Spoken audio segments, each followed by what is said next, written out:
আসসালামু আলাইকুম। তা শুভ সকাল। চলে আসলাম সকাল সকাল রান্না করতে।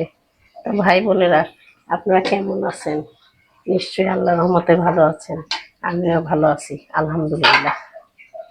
আমি দেখেন আজকে ডিম সিদ্ধ করতে দিছি আগে। আজকে ডিম ডিম রান্না করব, করলা করলা ভাজি করব, পটল ভাজি করব। আজকে রান্না করব এগুলো। আমি ডিমটাকে সিদ্ধ দিছি। ডিমটা হয়ে গেলে আমি করলা ভাজিটা বসাবো। তা আপনারা ভালো আছেন না সবাই? ডিমটা আর একটু হতে থাকুক। ডিমটা আমি গরম পানিতে বসাইছি।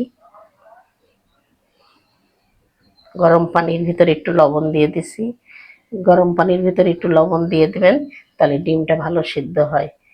আর আজ কয়দিন এত বৃষ্টি হচ্ছে, বৃষ্টিতে একদম আকাশটা মেঘাচ্ছন্ন হয়ে রয়েছে।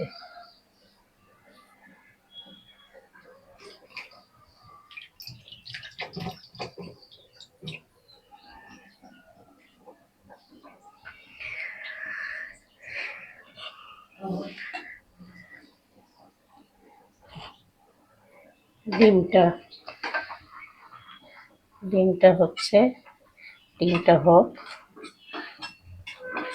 ডিমটা আর একটু মনে হয় বাকি আছে, আমি ইচ্ছা করে ফাটাই দিলাম, দেখলাম যে হয়ে গেছে কিনা।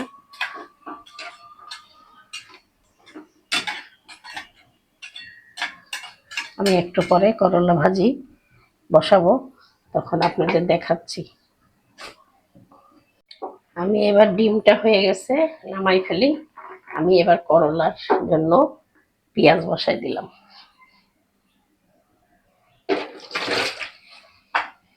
তা ভাই বোনেরা, আপনারা আবার কেউ কিছু মনে করেন না, আমার সব হাঁড়ি পাতিল আগেকার তো, এই জন্য আমার আগেকার হাঁড়ি পাতিলে আমি রান্না করি। কিন্তু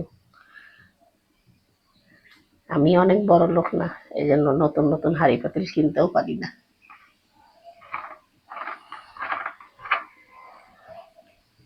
আমি দিয়ে দিচ্ছি তেল করলা ভাজির জন্য।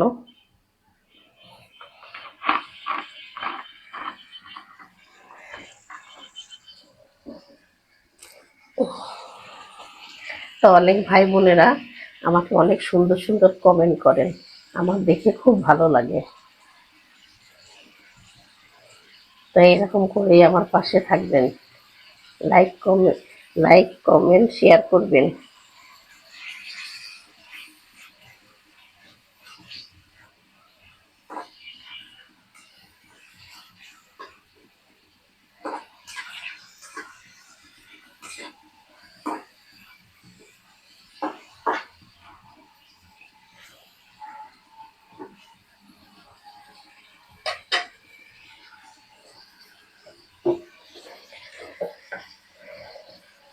আমি এখন দিয়ে দেবো হলুদের গুঁড়া।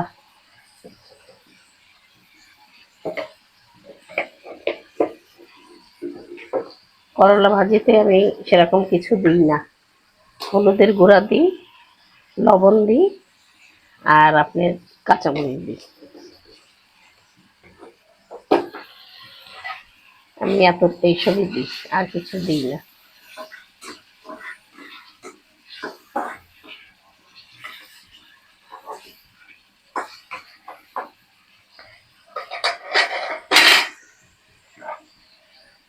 আমি এখন কাটা করলাগুলো দিয়ে দিচ্ছি। করলা আলু আমি কেটে ধুয়ে রেখে দিয়েছিলাম আগেই, এখন দিয়ে দিলাম ওইগুলো।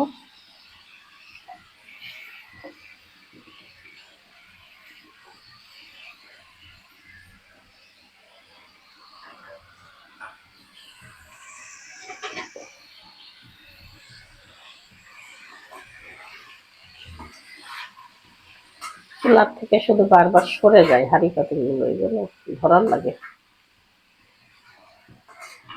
কেন সরে যায়, পিছলাই পিছলাই, বুঝি না। আজ কয়দিন এত বৃষ্টি, প্রতিদিনই বৃষ্টি হচ্ছে।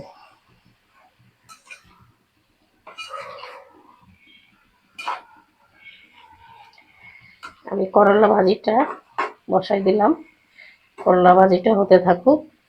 করলা ভাজি হয়ে গেলে এরপরে আমি এই পটলগুলোকে ভাজিব।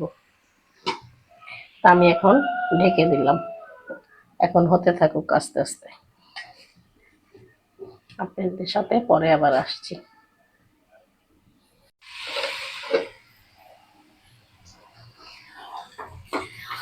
আমার করলা ভাজাটা হয়ে গেছে।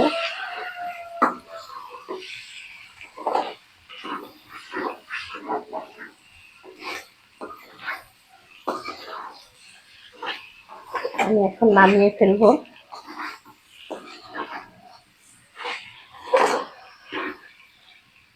হয়ে গেছে আমার করলা ভাজি, আমি এখন নামিয়ে ফেলছি। তা ভাই বোনেরা, আপনাদের যদি ভালো লাগে লাইক কমেন্ট শেয়ার করবেন, আমার পাশে থাকবেন।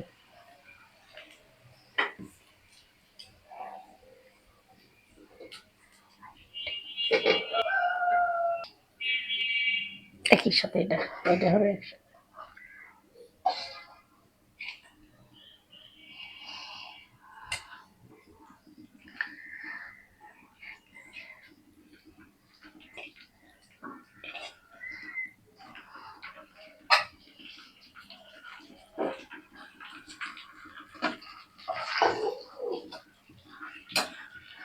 আমি এখন ডিমগুলো ভেজে নিচ্ছি।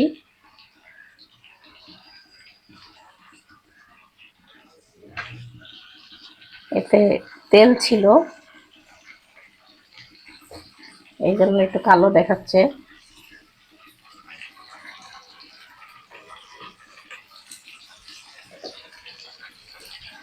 এটা কোনো ব্যাপার না, এই তেলেই আমি ডিম ভেজে নিই। এর মধ্যেই আমি পটলগুলো ভেজে নেবো।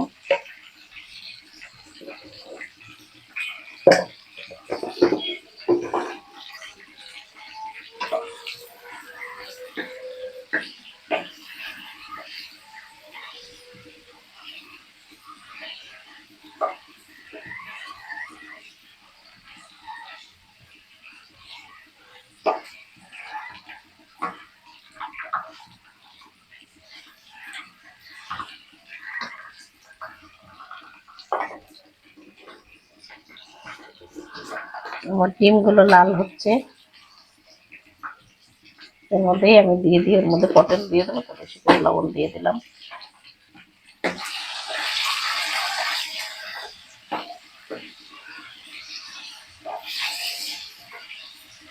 ছিটে যেতে পারে, একটু সরে থাকি, অনেক সময় ডিমগুলো ফোটে।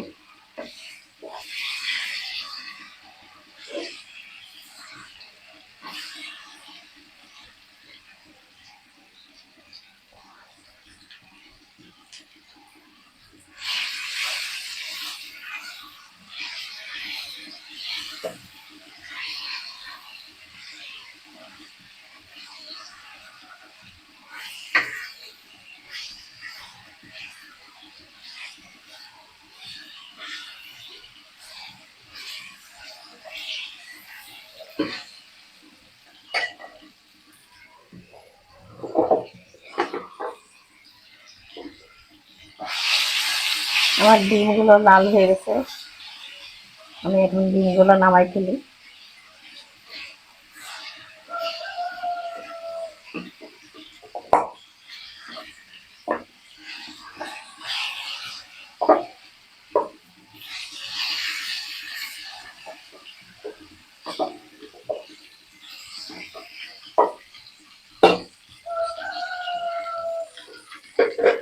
আমি এখন দিয়ে দিই এই পটলগুলো এর মধ্যে। পটলগুলো আগে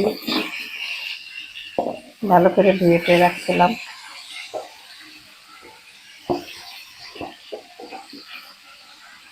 এর মধ্যে দিয়ে দিলাম একটু মরিচের গুঁড়া,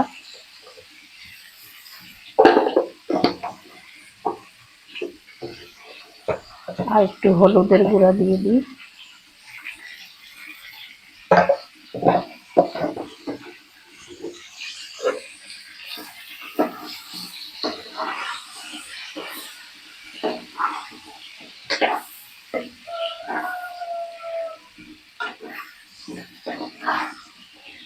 পটল এইভাবে ভাজি করে গরম ভাতের সাথে খেলে খুব ভালো লাগে। এইভাবে ভাজা করে আর এর সাথে একটু কাঁচামরিচ পেঁয়াজ ভেজে দিলে খুব সুন্দর খেতে ভালো লাগে। আমার কাছে তো ভালো লাগে, এখন আর কার কাছে কেমন লাগে বলতে পারবো না, তা আমার কাছে খুব ভালো লাগে। আমার পরিবারের লোকজনও খায়, এই জন্য আমি এখন এটা ভাজছি এরকম ভাবে। সকালবেলা ভাতের সাথে খাবে।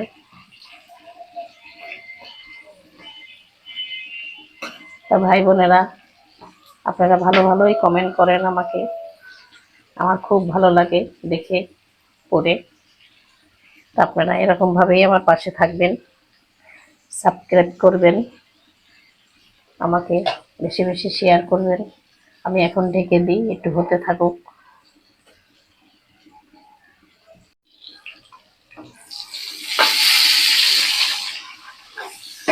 আমার পটল হয়ে গেছে, আমি পটল ভাজা নামাই ফেলি।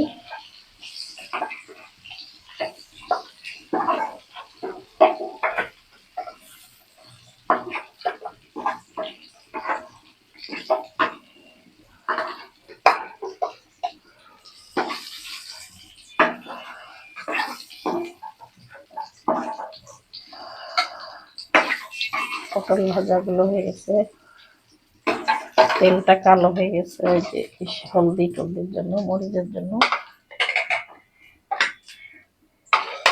আমি এখন এই পেঁয়াজগুলো পটলের ওপরে দিয়ে দেবো, পেঁয়াজগুলো একটু ভাজি। আমি এই পেঁয়াজগুলো ভেজে পটলের পরে দিয়ে কালো হয়ে গেছে একদম, হলুদে বেশি কালো হয়ে গেছে, হলুদ পুড়ে।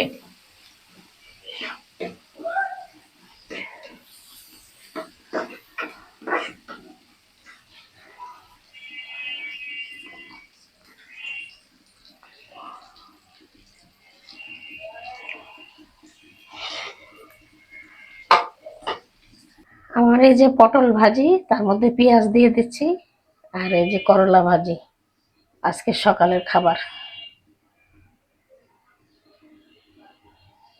তা ভাই বোনেরা, আপনারা ভালো থাকবেন আশা করি, আমিও ভালো আছি।